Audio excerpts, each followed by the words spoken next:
Today we're going to be talking about Oxlock's recall in terms of who to pick from the 4-star select. It's going to be quite easy, simple list compared to the 5-star one. So let's get right into it. Now these must-haves in my opinion are absolutely, you really want to pick them. If you don't have them, I highly recommend it. BBK, absolutely busted, absolutely broken. I think she was broken already before. But thanks to her EE, giving her another immortality, so she basically has 2 immortalities that you have to strip. Just makes her absolutely crazy and annoying to deal with. Absolutely broken. Carmen, still a nice tank to have, still absolutely broken.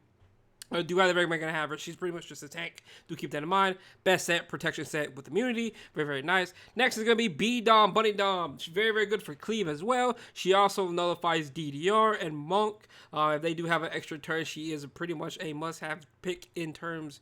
In certain situations, sometimes she's not. If they go like Conk and DDR, or DDR and somebody else with extra turn, it is going to be quite a problem with her. She can only handle 1 unit that has extra turn. She can't handle 2 units. But again, she is a really, really, really fantastic unit to have.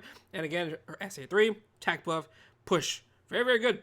Very nice to have. Especially if you are a cleaver, keep in mind she's very, very good. Next, Hades. Horizon Hades, Infinite Horizon Hades. Fantastic unit, especially versus Harsetti right now. Again, her S3 is pretty much cleanses the entire team with all the debuffs.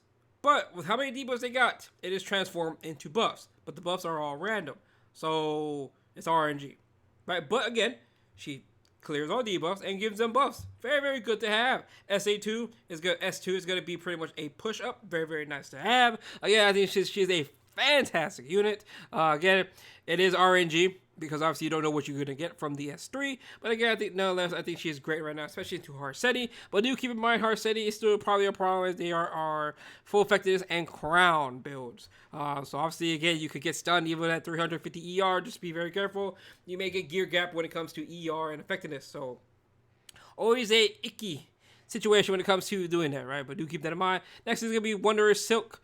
Again, W Silk is fantastic to have, especially if you are a cleaver. She's also going to be the best speed imprint right now, or not even right now, just in general. She's been the best speed imprint for a while. Again, if you are a cleaver, she is a must-have pick.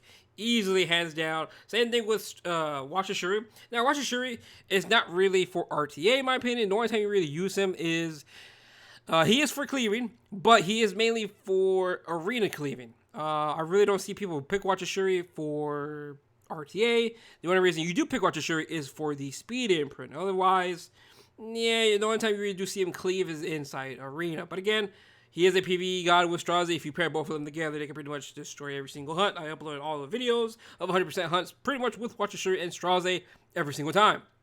If you do want to go check that out. But again, Watcher Shuri is also a must-have in my personal opinion. I think he's great for PvE and for PvP. Mainly arena. Not really RTA, but mainly for arena, right? But again, it depends if you have Straze or not in terms of PvE, right? Great option is going to be Fighter Maya. Fighter Maya is pretty good right now, especially in Guild War, thanks to Harsetti. Some BBK defenses, BBK Harsetti. BBK will just pretty much go on Fighter Maya. Fighter Maya can pretty much tank it because she will have basically defense buff up all the time. Angel of Light, she's great. I think she's okay. She's still good, right? She still cleanses, skill null. She puts unbuffable. She silences. She's still very, very good to have.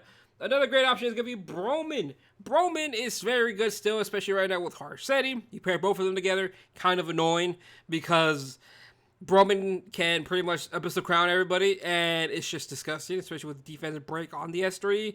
And I think it pretty much sure he silences for 2 turns. I could be wrong, but I'm pretty sure he does that. And it's absolutely fantastic if you get the percentage, right? And now we're on to the niche. These characters in niche are, you're pretty much never really going to use them. They are only used in certain situations. LPK is down here. She was higher if we did this last season, but right now, I think she is much lower than she is compared to last season. But again, and then we have no Peacemaker Furious. Did get a little buff / change. Again, he's not really. I need to test him. We need to see how he really is. I don't know anyone that actually picks him or even used him before. So we'll see how he plays out. Again, I put him in no because I don't think he's even worth picking. But again, there's just so many other 4-stars I think that are better in my honest opinion. But again, if you have any favorite characters, go ahead and pick them. It's up to you. But again, it's a very short recall tier list who I think is really worth picking. And again, there's a lot of good options, especially when it comes to 4-stars. In my personal opinion. But on that note, thank you guys for watching the video. If you have any questions, leave them down below. And I will see you guys later on.